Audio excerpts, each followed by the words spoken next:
here today to bring you a fantastic interview with one of my favorite bloggers, Jean Van't Hul of The Artful Parent. My name is Anna DeZingle. I run a blog called Babble Dabble Do. The URL is down below, and I focus on art, design, engineering for kids.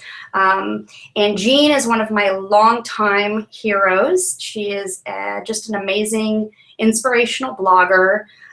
She's kind of like the biggest blog superstar I have ever met. And I'm so happy that she has agreed to join me here today. Hi, Jean. Hi, Anna. We're here to talk about her new book, The Artful Year. Do you want to tell everybody a little bit about what it's about?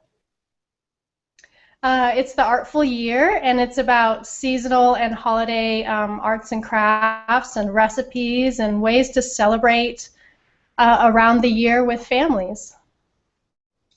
What I really love about the book is that you're so encouraging of families to use the holidays as like a springboard to bond, and using, you know, crafts and cooking and all the activities that surround holidays to really, you know, I think get close with your kids and to create beautiful memories with them. That's what struck me most about this book.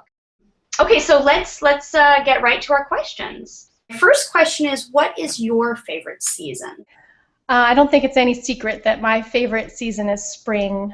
I love everything about spring. I love the return of warmth. I live in a place where there are 4 seasons, and I appreciate all of the seasons, and each season makes me appreciate the next one even more. But spring is definitely my favorite.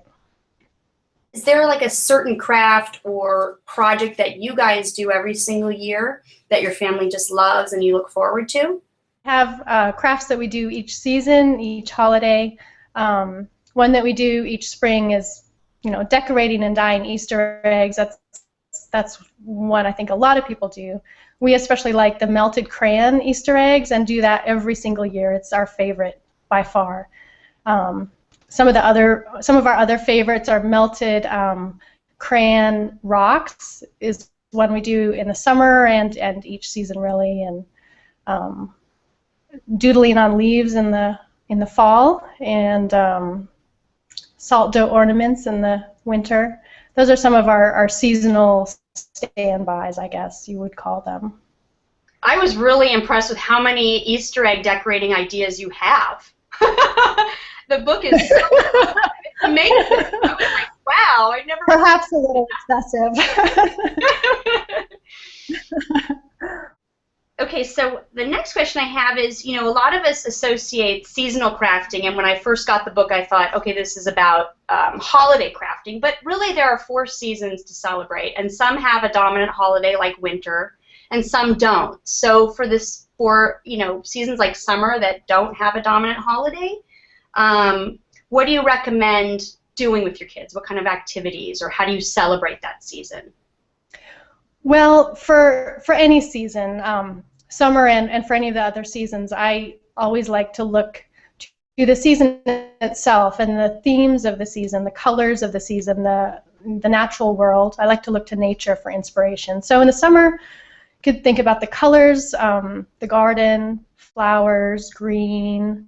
For people who go to the beach, ocean and beach themes are a big summer crafting theme, I guess you could call it. Definitely, I look to nature every season for inspiration, whether there's a big holiday or not. Okay. My next question is, I have kids of multiple ages, and I know you do too. So how do you help me set up a way that I can do a craft or activity with kids who range from, like, I have a 2-year-old up into an almost 8-year-old. How do you set something up for kids of multiple ages? And what's your advice? There are lots of ideas that I like to use, but I would preface it by saying that even if you set up the ideal activity for a mixed age group, depending on the day and the child, maybe not everyone's going to engage in the activity every single time. You could set up the best activity in the world, and not everyone is going to be in the mood for it, possibly. But my best suggestions would be to do an open-ended activity that kids of different ages can engage in at their own level and explore it in their own way, however they are feeling it at that moment. And also, the more open-ended an activity is, the less parental involvement is needed. And if you have a group, more than one child, I think it's better to do an activity that is more open-ended and doesn't require as much one-on-one attention with the parent. So those are a couple of the suggestions I have. And then also just keep in mind that, not people will come to it at their own interest level, and sometimes one child might stay at the table and craft for a really, really long time, and another time they might go off and want to play or just not be in the mood for it. And to stay flexible and not to get discouraged if that happens one time, to keep offering activities and keep trying. I think that's great advice, because I find that I just never know with my kids which one is going to respond. Sometimes I think I have an activity that my son is going to adore, and maybe he doesn't respond, but my daughter loves it, and vice versa. So I think that's really good advice, to just keep trying. One other thing I would add, we also like to, I set up a snack after school at the table and an art activity or craft activity. And so we'll have a snack, we'll talk a little bit about the day, and do some art as well. And kind of the mix of all three lets everyone engage at their own, however they feel like doing it. Okay, that's great. I think that's great to kind of bring them in already ready with something like they want to eat. They want to, reconnect with you after their day at school, and that's a great idea. Okay, and lastly, where can I buy this book? I think just about most places books are sold. You could find it at your local bookstore, Amazon, of course, Barnes & Noble. I've seen my books at craft stores and toy stores and museum gift shops also. So. And that's basically my interview. I'm so thrilled to have met you today. Same here, Anna. Thank you. I hope that everyone has a chance to check out the Artful Year, because it's really a fantastic resource.